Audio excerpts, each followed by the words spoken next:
With temperatures rising, summer's getting hotter, winter's getting colder, storms getting bigger, is man the blame for all this warmer, wacky weather? Are we in a climate crisis on this slice of fresh bread?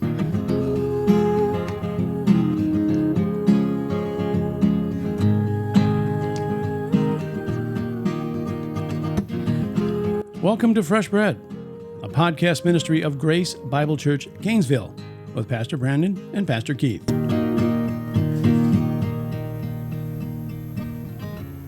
Well, thanks for clicking on Fresh Bread. Fresh Bread, podcast 63. Fresh Bread, where we're bringing the truth of God's Word to a starving world. And today, we're going to take on climate change. Or is it climate crisis? We're going to find out. We're going to talk about our climate and the weather, and is our world getting hotter because man is polluting? Man is destroying it? I'm Pastor Keith. He's Pastor Brandon. Are you destroying the world, Pastor Brandon? Well, you're drinking coffee. I'm drinking coffee, so I guess some coffee beans had to be crushed to make that happen. Oh, no. We're destroying plants. So anyway, that's what we'll talk about today. This is a big topic. I mean, this is like, it starts out the size of a golf ball, and it can get the size of the moon or even Jupiter if we kept going, because there's so much. If you peel, like you talk about peeling the layers to this climate change or climate crisis, there's so many layers. It's as large as the universe. It's large. Is this a depopulation? Is this the world government's trying to control its people? We talk about what happened in 2020 with COVID, right? It was a control grab. I've heard it said that climate change could be the next thing. They come in and take control of things because the world's getting too hot, and they have to take over everything in our lives so that they can control the weather. And that's what we'll get into. Who is really in charge of all this? Who's really what the agenda is? Yeah, and really, can we control the weather? Can we make it cooler? Can we make it hotter? Here's the thing that bothers me as we dive into this. How long have we been keeping weather stats? Since what, about 1865, 1860? Yeah. I mean, I don't know the exact, but for at least 150 years, it seems. It's something like that. They have a thermometer. And so there's some guy that was writing down the high and the low. And so now we have the average high and low, but it only goes back that far. So how do we know 1,500 years ago things weren't a little warmer? Well, we definitely have evidence, right? We are all looking at the evidence, and whether it be the trees or whether it be the ocean levels, that we were able to see and extrapolate, what the temperature might have been doing during those times based on the evidence that we look at. The problem is that do we have the right presuppositions, the correct presuppositions when we're looking at those things? I mean, that goes back to evolution, and somebody that has an evolutionary, understanding or presupposition, who believes in millions of years, that they are going to see the evidence differently than someone who's a biblical Christian who believes that God created the world, thousands of years ago as opposed to millions of years ago. And so when we're looking at the evidence, we're looking through, we have our lenses that we're looking through. Ken Ham talks about looking through the lenses, and we want to look through a biblical lens when we're looking at the weather. When we look at our world scientifically, we need to make sure that we're looking from a biblical point of view. So I think that the presuppositions that we bring to the argument actually shade how we're going to see the world. And what we're seeing is that there is actually an agenda among the elite that I think is moving the argument in an unhealthy way. Are we to be? God talks about us being stewards, right? I guess we could start with Genesis 1:28, where the Bible says, Blessed are them, and God said to them, be fruitful and multiply, fill the earth and subdue it, and have dominion over the fish of the sea and over the birds of the sky and every living creature that creeps on the earth. So God has given man the job, right, of taking care of the earth. Yeah, I mean, we see that. Obviously, you see that in you mentioned Genesis 1:28. That mandate to subdue and to have dominion over the earth, over the plants, and over the animals. And we see that mandate there. And then in Genesis chapter 2, we see that even expanded, where he puts, Adam puts the first man in the garden to cultivate and keep the garden. And so, this idea of caring for the garden, but also protecting the garden. And so I think there is a mandate to care for the world around us, that the world that God has created, that he has an expectation that we would care for it. And that, that caring for it would be to protect it, to cultivate it, to use it, to subdue it. And what does subdue mean? Well, I think that, in terms of the world, I think there's a wildness, or there's a outside it when man, if you think about, as an example, if you think about the forest, you think about the even like the Amazon, and it's wild, and we as a people, as man, I think God expects us to subdue that and to use it, to fill the earth. And that doesn't mean to abuse it, right? That's not a license for abuse. That's a license to subdue and use it. Use the resources that have been provided. Manage the resources that God has provided. And so there's a sense of managing, the forest, to manage the water and the available water, and to manage the soils. I mean, you see that in Scripture. You see, God even told the Israelites, I think that, they were to let the land lay fallow every 7 years. And we know scientifically that when the land lays fallow, that it regenerates itself, and it allows the land to rest. I mean, it's a Sabbath rest, and that's important to the Lord. I mean, he that's how he designed it, and that's how he wants us to handle it. And so he wants us to be good stewards in that way. And I think if we were to follow his, what he would have us do, I think that we would see the earth flourish, and the earth would actually be more bountiful as opposed to less bountiful. I mean, I think that it's interesting because in Genesis 2, if you look at verse 4, these are the generations of the heavens and the earth when they were created in the day that Yahweh made heaven, earth and heaven. No shrub of the field was yet in the earth, and no plant of the field had yet grown, for Yahweh had not caused it to rain upon the earth, and there was no man to cultivate the ground. And I see that as being that creation responds to man. Like creation is responding to man. And it's interesting because Paul kind of says this in Romans 8. In Romans 8, he talks about creation is groaning. In Romans 8:18, for I consider that the sufferings of the present time are not worthy to be compared with the glory that is to be revealed to us. For the anxious longing of the creation eagerly waits for the revealing of the sons of God. For the creation was subjected to futility, not willingly, but because of him who subjected it, in a hope that the creation itself will also be set free from its slavery to corruption into the freedom of the glory of the children of God. For we know that the whole creation groans and suffers pains of childbirth together until now. And so, what he's referring to is that in Genesis 3, we have the curse, and God cursed the ground, and it would now yield thorns and thistles, as opposed to that it would yield its bounty.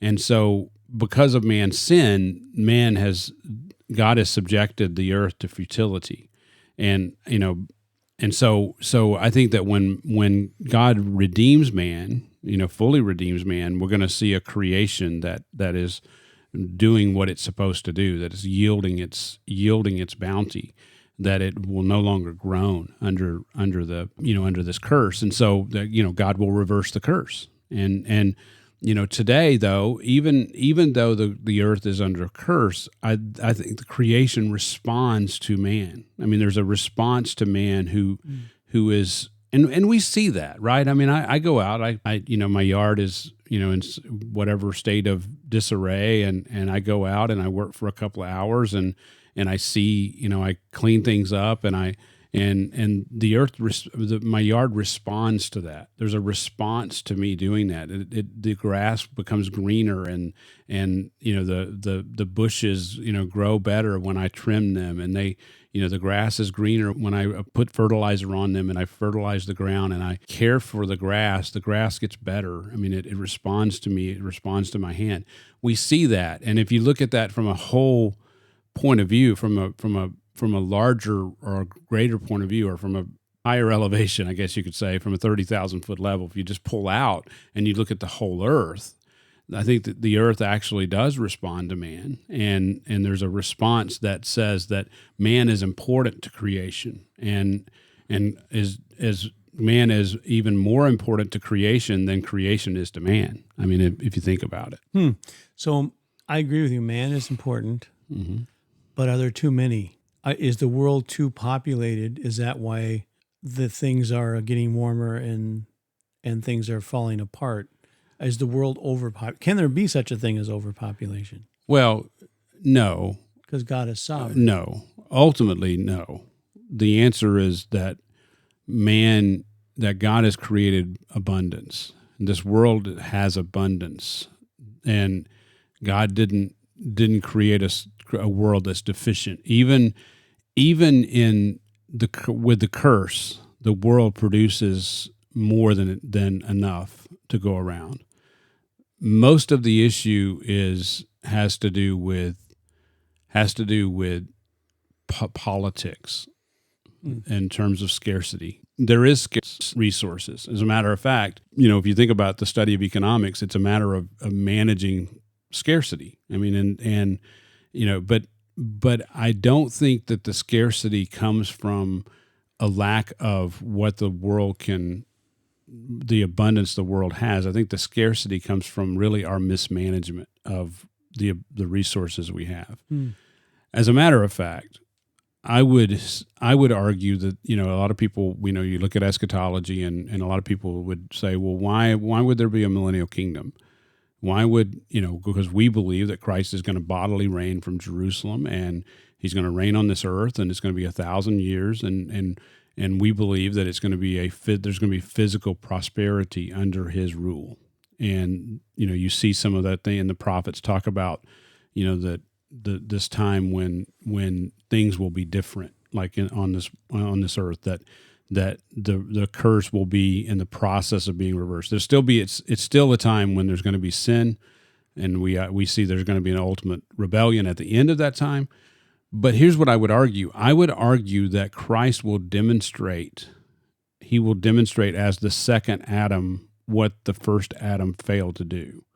He will demonstrate that the world can be managed and ruled over in a way that will bring about abundance. Now, ultimately, man will still rebel, and we will see that rebellion, and Satan will be released, and he will see that rebellion put down, and then we'll go into the eternal state.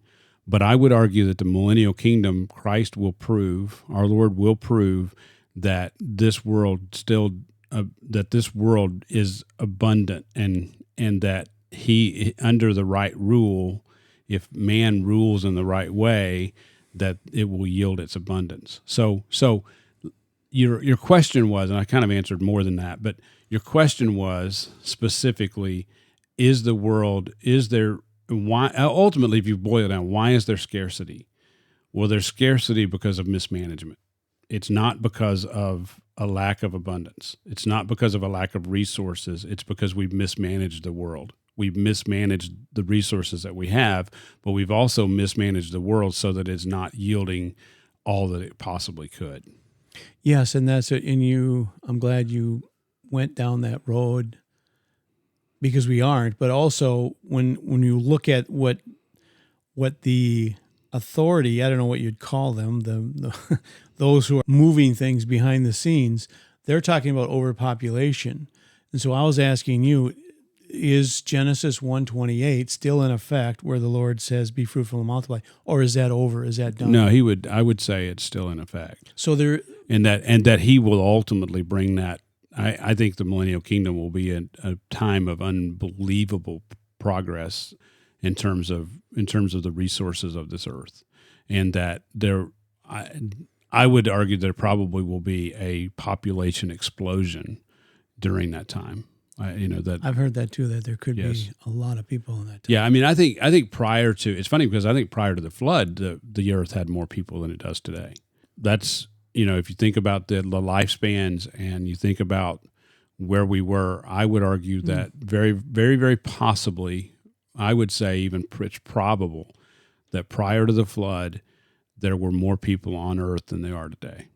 So be fruitful and multiply still applies. So that means there cannot be overpopulation because God wouldn't say There can't be overpopulation. There can't be overpopulation in terms of what the earth can produce.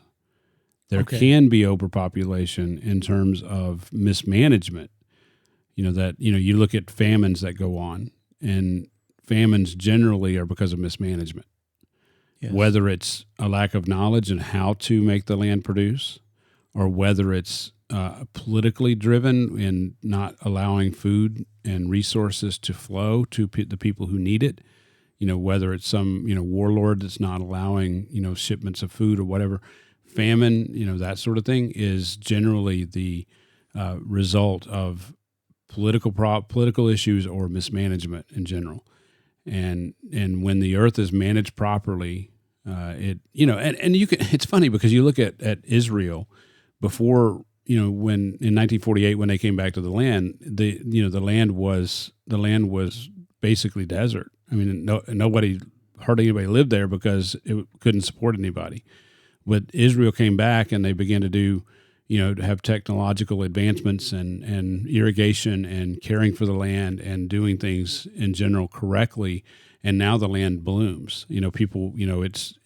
California is another example of, that California is one of the most abundant, in terms of what the land can produce. It's abundant, but mismanagement and environmental problems, I shouldn't say problems, environmental policies, which lead to problems, have created a situation where California is nowhere near as abundant as it, in terms of producing, produce and the things that we need, nowhere near what it was, 40, 50 years ago. And it's because of mismanagement. It's actually because of these environmental policies and mismanagement that's created the problem.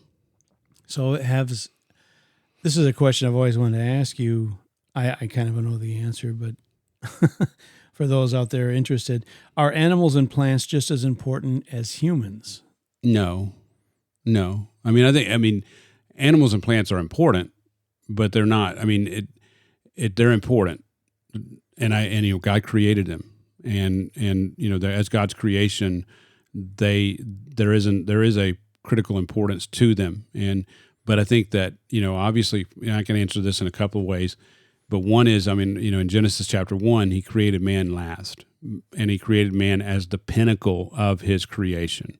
And so, he created man in His own image. No plant or animal is that way. As a matter of fact, in Genesis chapter 2, Adam named all the animals, and naming them shows that he has dominion over them. I mean, so God gave him dominion in Genesis 1, but we see that play out in Genesis, chapter 2. So we see in that God made man to be the pinnacle of His creation.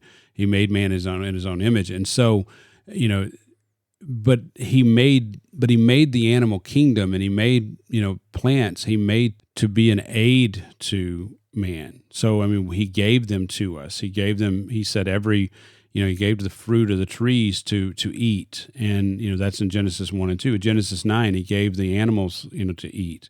And so we see that, He did that, and it's man, creation is to serve man, in that way. And man is to care for the creation and see the creation, be abundant and flourish. To be good stewards of Yes. the plants and animals. Yes. Okay. So is weather cyclical? Yes. Like you just mentioned, some say there was a reason why when Noah came off the ark, God then said, okay, the animals are also now for eating, because the climate had been a little different before the flood. There were more plants and things to eat. Now it's going to be a little more tough. So. Yeah, I think. Okay, so there's a couple of thoughts here. One is, yes, definitely before the flood, we can be pretty clear or pretty sure that the climate was different, and it was probably uniform, because we know after the flood, in Genesis 9, he also said that there'd be seasons, and so the understanding is prior to the flood there didn't have summer, winter, spring, the fall. earth was not on an axis before the flood. After the flood, it became tilted. That's definitely I've heard possible. it said that the flood was that chaotic. Well, the flood, we don't give enough. I shouldn't say, some of us do, but most people don't understand how cataclysmic and how much it changed at the flood. Like, it changed everything. And I think it changed the climate.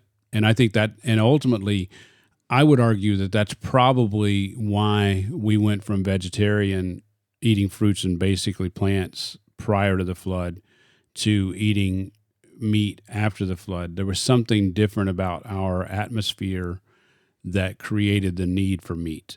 And it's interesting because I've actually changed my diet quite a bit, as you know, and as a lot of people who listen to us would know. And I eat more meat now than ever because of health reasons. But one of the benefits of eating meat is you have more energy, and it's interesting because and if somebody chooses to be vegetarian, I guess that's their choice. I guess but I think that's why God gave us the meat to eat. I think it's because He knew that we needed it, for nutrition in the world that we live in. And I think that when we don't eat meat, it weakens us. And so, there's something different about, that was your answer. Your question, was there something different? Yes, that the flood changed everything, and it changed our climate. It changed everything.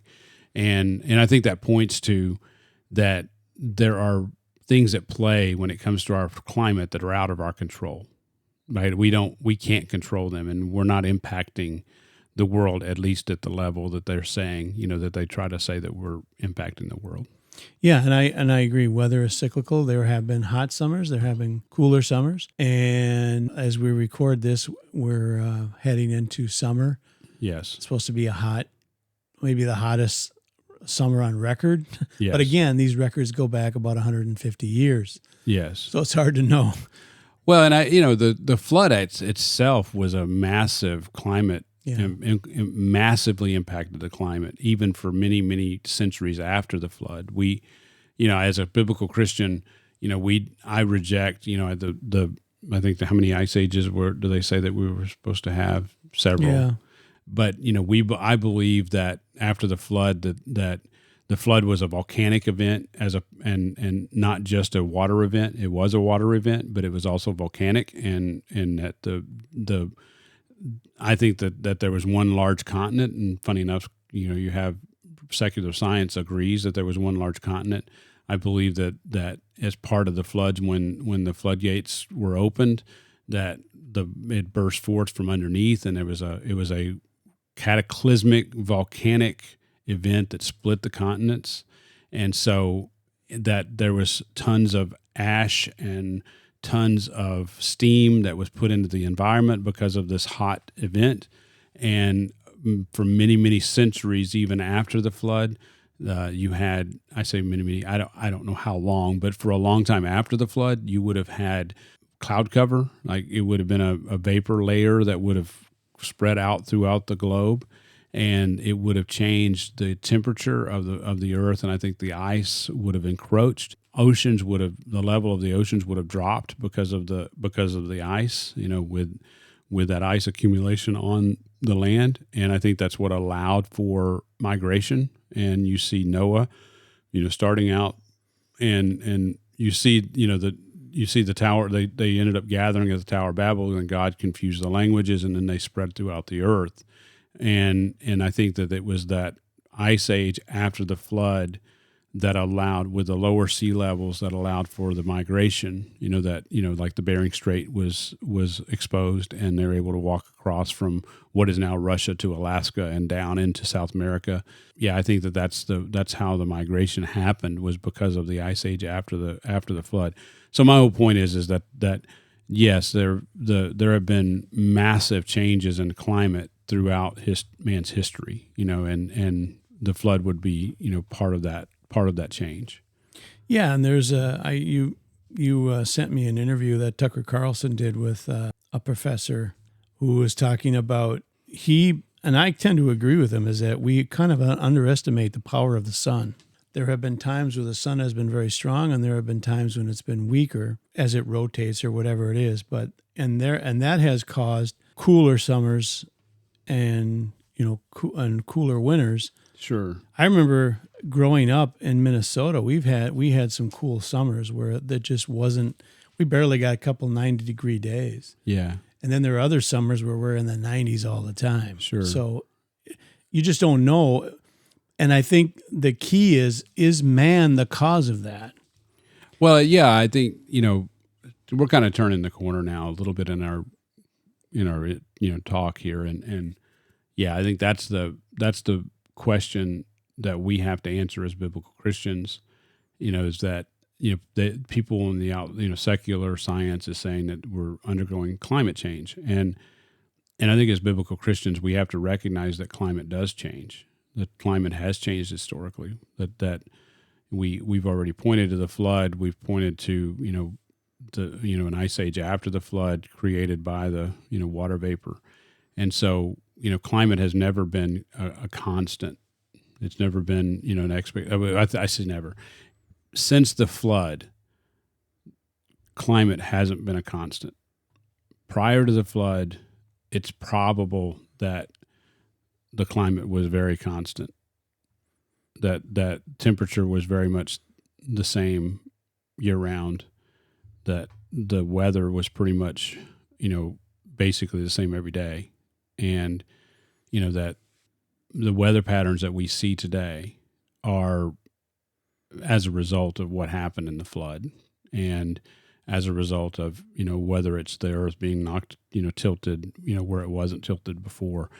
I don't know that that's the case. I'm not certainly not saying that it isn't, but I am saying that the flood was cataclysmic and changed everything. And that from that point forward, I am saying there were seasons, and, whatever the physical mechanism was that created that, I don't know, can't say for sure, but I can say that that's what's happened now.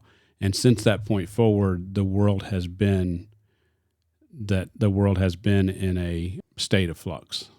Yeah. And now what's interesting about Genesis 9, by the way, is that God promises that there would be seasons. And so it's interesting that there's a sense of that he's promised, in spite of the flux that we are in terms of climate, that he's going to keep things, that he promises to keep things, stable, that there's going to be a stability too.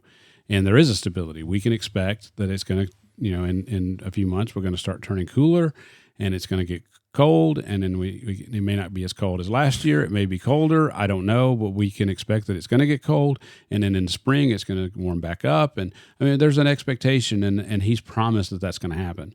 And he's also promised he's not going to flood the world and judge it by water. I mean, so we have the promise from the Noahic covenant that that the seasons are going to continue, and he's going to keep things the way they are, even though there may be flux in the weather and how it, the winter may be colder, it may be hotter, it may be. Yes, and there's low pressures and there's high pressures. Yes. Low pressures seem to cause more bad weather. High pressure, what is it? The high pressure, the air sinks, and low pressure, it rises. I hope I have that right.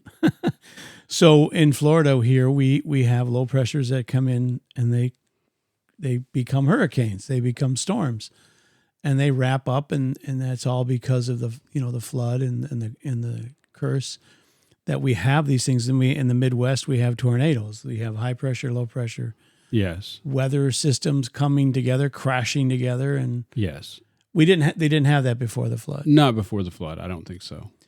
But are these? And this is what they say, and this is what I was going to ask you: Are we are we looking at like Psalm 2 kind of being lived out by these governments, where the Psalm 2 is, why do the nations rage and the peoples meditate on a vain thing? The kings of the earth take their stand and the rulers take counsel together against Yahweh and against the anointed, saying, let us tear their fetters apart, cast away. So is this the governments of the world taking what they're seeing is they're trying to say, hey, look, we have a climate crisis because there's too many people on the earth. We need to do something about this. We need to change things. So we're gonna do away with the combustible engine. We're gonna do away with oil and all these things. Take away gas stoves. No more fires in your fireplace because it pollutes the air and it causes the climate to. So is that all? Is it all just a big power grab to take over the world, control everyone? Well, I mean, the short answer is yes. I do believe that. I do reject completely that climate change has been by and large caused by man's activity.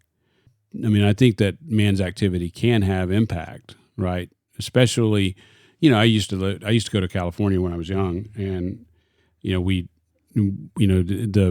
smog would get stuck in that valley there, and it would just be as thick as pea soup.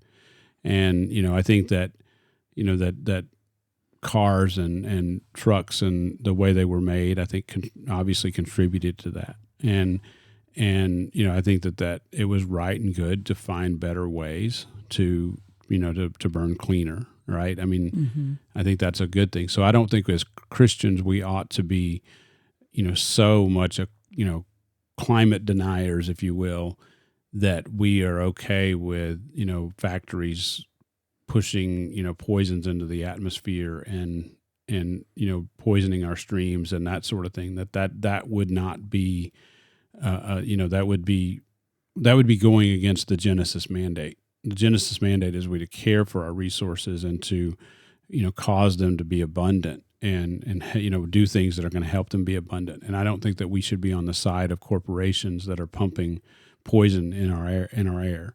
At the same time, to begin to have that pendulum swing the other direction and begin to say that all human activity is problematic, like even eating meat, like growing cattle and in eating meat is problematic. That now you're getting into the realm of I'm controlling a population, right? If God gave us meat to eat, He had a reason to give us meat to eat. And so for them to say, oh, no, we need to limit the number of cows on the earth because they put out, methane gas that creates a problem with the atmosphere, that's taking things too far, and that's now I'm using climate to control my population. I'm using climate to make my population weak, and because like I said earlier, I think meat is what helps us grow and be strong, and the population that's growing and being strong is a population that's harder to control. And so I think that some of the policies are specifically meant, as an example, trying to, now get us to eat bugs for, using bugs and insects for food, for protein. And, that's just it's not a good source of protein, and it's not going to be, it would have more to do, if you do that, I think it has more to do with power and trying to control us as opposed to trying to save us. Yeah, and it seems like the cause of the climate crisis has been changing. Like 10, 15, 20 years ago, it was this. It was, yeah. I mean, I think the big, us growing up, it was cars and trucks and pollution. Yeah, factories and those are the things pumping, these things into the air. And coal was a big one. I disagree with them that coal is a problem, but I think coal is actually fairly clean. But that's an aside. I think that's an agenda as well. But yeah, I mean, I think that it has switched over the past probably 15 years to more looking at things like cattle. And it's funny when I first heard it, cattle being a problem, that cow flatulence is a problem, that I actually laughed about it. Thought, like, are you kidding me? Is this? I mean, no, but that's not true. I mean, and it probably took a while for me to really clue in that they actually thought that cows were a problem. I mean, but that fits your theory on the crickets. Yes. That if they want to, so maybe that's a convenient. The cows are the problem, so let's get rid of all of them so people eat crickets. Yes. And they'll get weaker, but yes, that all fits. But now, isn't it? It's CO2, right? That's the main culprit. I don't even know what CO2 is. I think it's always been CO2 in the sense of the ozone layer. And I'm not a scientist. We've said that many times as we have tried to address some scientific issues. I'm not a scientist. I'm not a scientist, so I'm sure somebody on, one of our listeners or more than one of our listeners will be able to tell me exactly what the issue is. But that, I mean, it is carbon dioxide, is being seen as the culprit of the problem. Tucker Carlson has interviewed, his name is Dr. Willie Soon, Soon, Dr. Willie Soon, and he talks about carbon dioxide, not being the problem. And he actually says it's the sun that creates most of the climate change and changes with the sun. It's interesting. We talked about the flood and we talked about the water vapor going into the atmosphere. Right now, one of the biggest climate change drivers, you talked about the summers being warmer. Right now, in 2022, I think it was, volcano erupted in the South Pacific. Tonga volcano is a volcano that was under the South Pacific Ocean. And it it erupted in January 15, 2022, and it produced the largest underwater explosion ever recorded by modern instruments.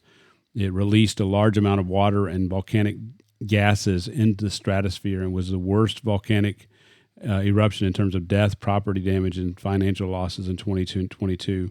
But after it erupted, it actually the vapor and the ash spread throughout the globe over the ensuing months, and had created a huge impact in the climate in terms of, I say huge, it's huge in the sense of that it's been recorded. The differences have been recorded. And so it was large enough to actually change, the temperature of the oceans and the temperature of the atmosphere. Did it make it warmer? Yes. Wow. The oceans are warmer, and that's why there's more hurricanes. And yes, there's a lot of people who believe that the recent rash of large thunderstorms, tornadoes, and now hurricanes as well is directly correlated to what happened with that volcanic eruption. And that's man's fault. No. No, it's but the sun's also changing, and it's going through changes, and that there's different things that are happening with that, and there's also the change in the magnetic field, and that we saw even recently, the northern lights being able to be seen even as far south as Florida. Sunspots are. They shoot out that plasma stuff, and yes, there's been bigger ones. Yes, there was one that just happened that Elon Musk talked about, that the Starlink satellites were undergoing some major radiation because of what was happening. So I think that the point is that scientists are trying to point to human activity as being the reason for all these climate changes. And in reality, when you look at it historically, but also when you look at it even today, what we find is that natural phenomena that has nothing to do with man is creating change, more change than man could ever create. And that's not to say, again, you look at, that's the reason I was talking about Los Angeles or Southern California and the smog, and that's not to say that we can't have any impact. That would be wrong to say that. What we're saying is that overall climate change has more to do with just natural phenomena than it does what man's activity will ever do. Right. And as believers, it's hard for me to worry about it because I know God is sovereign. So even if the temperature does go up, I still believe God is on his throne and that he's in charge and that I don't have to worry because Yes. there's a reason for everything. That's right. And man, say man's responsible for 0.05% Yes. of the temperature going up. That doesn't scare me. I'm not worried about it because in the long run, I know God's in control. But I suppose if you're not a Christian, you're going to panic because, oh my word, all the ice caps are going to melt and we're going to flood. And remember when that Al Gore talked about that? Well, yeah, I mean, that's still one of the polar things. Bears are all going to. Yeah, that's still one of the big, supposed issues is that they're going to melt. But why do we know that? Because that's always been in flux anyway. I mean, that's the reason I brought up the whole flood and the ice age after the flood, and the ice was encroaching on the in terms of the continents, and we see the ocean's levels dropping, and as the earth cooled from that from the flood, from that volcanic action, you see that steam from the going into the atmosphere. You see the ice age. You see then over time that begins to recede, and now we're living in a relatively warm time, relative to what it was after the flood.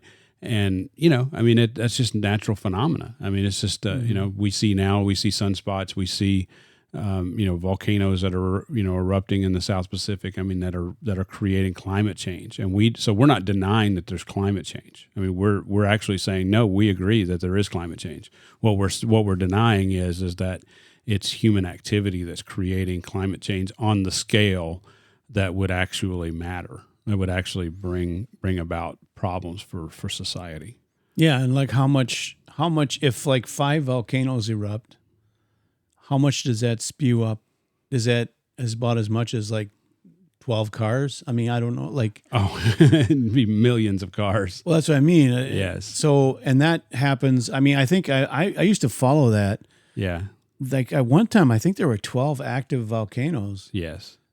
Going off, and yes. And I haven't seen it lately. There hasn't been as many, but. Well, but we've had major eruptions, like obviously when I was growing up, when you were young, Mount St. Helens and up in Washington exploded, sent ash hundreds of miles into the around a radius around where it was at. I mean, the ash floated and sent just tons and tons of things in the atmosphere. We talked about the one in the South Pacific that's recent, but there's been others, many over the years. I mean, so yeah, there's so many things that contribute to the flux and climate change, or the flux in the climate, that we just reject that it's man's activity that's creating the problem or creating a problem. Right, and I was going to say that summer of 1980, when I was a kid growing up in Minnesota, it was a cool summer because of Mount St. Helens. Oh yeah, it was actually a haze over the sun. Wow. Yeah, I don't remember us having a direct impact where I was at in that way. You were in Arkansas. I was in Arkansas. South. Yeah. But I don't know. I mean, maybe the prevailing winds brought it over Minnesota, but I do know that ash was falling like hundreds of miles away. And so it was a significant event, especially in North America. And so I think the question that we have to answer is, why do we think that what is the agenda? What is the agenda? There's something behind this. Yes, right? There's something behind it. I think it's interesting because we've had a couple of episodes where we interacted with Joe Rogan and Tucker Carlson. And it's funny because Tucker actually hits on this in that interview. And I thought we would play this clip. It's only just less than a minute. So I thought we'd play this clip and interact with what he says. Okay. So like, let's say you believed every, quote, piece of science or scientific claim about global climate change. You would not reach the same policy conclusions. You'd be like, well, the first thing we need to do is ban private air travel, because obviously that doesn't make any sense. And then the second thing we need to do is, whatever. You'd look at it rationally from a scientific, if you bought the premise, which I don't, but if you did, you would. You go through every climate demand. Not one of them disempowers large organizations, whether it's NGOs or the government of the United States. Not one of them. They all make the government more powerful, and they all make you less powerful. So that's when you know it's not really about the temperature of the Earth's atmosphere. It's about making them more powerful and disempowering you. And so what Tucker is saying, I mean, it's pretty clear. What he's saying is that if there really were an issue with the climate, and by the way, I know that there are people who believe that, right? They believe that there is an issue, that man's activity is creating a problem in the climate. I believe that there are people who legitimately believe that and think that we need to do something to fix it. But what he's saying is at the highest levels that we know it's not the case, that they don't believe that because of their response to it. And the response is not everybody needs to do their part. You know, that he mentioned private air travel. And what he's talking about is, you know, when, you know, these elites go to Davos and they all travel in their private jets to Davos, if they really believed that climate change was a problem, if they really believed that it was gonna be catastrophic that what they're doing, that sort of activity is catastrophic for the Earth, they would change it. They would say you can't do this, right? But they're not doing that. And, you know, there's a reason why Al Gore has the mansion that he has while he's preaching, and he's traveling around the world while he's preaching climate change. And, oh, by the way, it is a religion, and he is preaching it. And so there's a reason why it doesn't apply to him. It's because it's more an agenda to take power away from the common man and to give it to the elites. And, you know, and that's, I think that is what is at play here. And ultimately I think that we very well could, I mean, I very well, I mean, I could be a prophet with this. Not really. I'm not a prophet. I'm not the prophet nor the son of a prophet, but I do think that possibly, and I think you might have mentioned it in the opening, I do think that quite possibly they could use climate as being the next major catastrophe. And so, you know, maybe, I don't know if it's going to be some sort of major weather system that comes, or, you know, a series of events that happens that they, you know, point to climate being the issue and, you know, shut down air travel, shut down, you know, the different things that we do. I don't know, but I do know that it is it's an agenda for power at this point, and there's no doubt that it's an agenda for power. Instead of this idea, I mean, a man, obviously we talked about economics is based on scarcity. You know, like how to. I mean, I think it's Thomas Sowell who talks about, you know, in economics ends up being how to properly distribute what is scarce. Right? There's a principle of scarcity, but I don't think we should look at the world that way. That ultimately the world is abundant, and it's not scarcity in terms of resources. It's actually abundance, because God is the one who's providing the resources. He's providing that energy, and it's because of our misuse of it that there's a scarcity. It's not because it isn't there, and I think that's what ultimately the Lord Jesus is going to prove and show in the millennial kingdom, is that when the resources are used properly, that there's an abundance of those resources. You know, it's interesting because I think we tend to think in terms of scarcity because that's what we've known, right? I mean, we don't think in terms of abundance because we haven't experienced that. You know, when I grew up, you know, I didn't miss many meals. I will say that, maybe a few, but we always were concerned, right? I mean, mostly, I say always, there was a concern as to whether or not we were going to have enough, and we lived that way. But I think that because of that, we have this tendency to think in terms of scarcity, and I think there is a scarcity, and I think it's because of man's mismanagement. But I think what really is happening is that there is an abundance, that God has created the world in abundance. And we see that. I mean, in Genesis chapter 1, he at the end of creation, in chapter 1, verse 29, it says, "Then God said, Behold, I've given to you every plant yielding seed that is on the surface of all the earth, and every tree which has the fruit of the tree yielding seed, it shall be food for you. And to every beast of the earth, and to every bird of the sky, and to everything that creeps on the earth, which has life, I've given every green plant for food. And it was so. And God saw all that he had made, and behold, it was very good. And so, we see that, that whole idea of it was very good. There was that he'd given food. There's an abundance to that. There's not scarcity. Right? There's not scarcity. So you ask yourself, and I've said this several times, but you ask yourself, why is there scarcity? Well, there's scarcity because it's mismanaged. There's scarcity because man, political issues, because man is selfish, and because man wants it all to himself, as opposed to sharing, as opposed to managing in a way that causes things to flourish. That's how God created it to be. God created it to flourish, to have abundance. And it's because of man that it's not. And it's not because we need to limit, our use of it. It's because we need to manage it better. So good, to be good stewards. That's yes. part of it. Yeah, stewards of the earth, yes. So we're not all going to die because of the climate crisis. No. The Lord's in control. Okay, I was going to ask you this question. Well, I think tribulation, there's going to be a lot of climate problems. Well, they say that's the depopulation as well. Yeah. The Lord's going to take care of that. Yeah, I think that depopulation is going to be at the Lord's hands. I mean, I don't mean not to be flippant about that. Right. I mean, that is a judgment, and we need to be. I mean, that is a sobering subject. But climate change is going to be the least of our problems. Yeah, and you look at 2 Peter, talks about the earth being burned up and the new heavens and new earth. So yes, and again, not to say that we can't take care of it because it's going to be burned up, but yeah, we are. Well, again, we do have a mandate to care for the earth, yeah. right? There's no doubt about it that God. I mean, I don't want anybody in our church or anybody listening that would say, we're not saying that, go use and abuse. We're not saying that, right? We do need to really work hard at,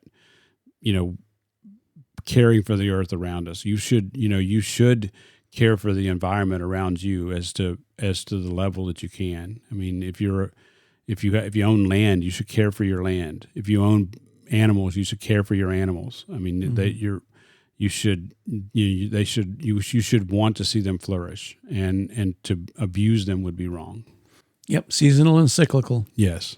Weather changes. Yes, weather changes, climate changes, but it's just as apt to change back as it was to change in the first place. Yeah. So. Okay. Yeah. All right.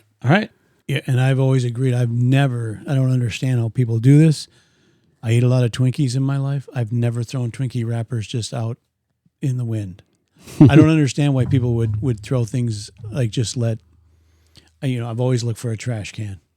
So that's Keith's. That's me. That's Keith's environmental impact. He's never thrown I give out a hoot. wrapper. I don't pollute. That's an old one. Yeah, remember that one? Yeah, I do. I was going to ask you this question. Remember the old wrinkled Indian guy that? That was Iron Eyes Cody did that commercial about pollution, garbage, and crying. The crying. That affected me as a kid. Oh, it did. I think that's why. But I never understood why people would just drive. I've seen people do this, driving down the street, throwing their McDonald's wrappers out the window. Yeah. Why do that?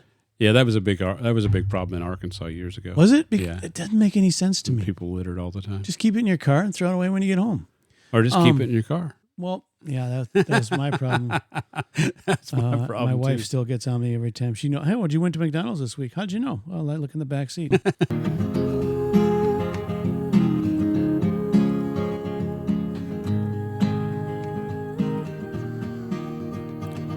You've been listening to Fresh Bread, a podcast ministry of Grace Bible Church Gainesville. For more information, go to gracegainesville.org.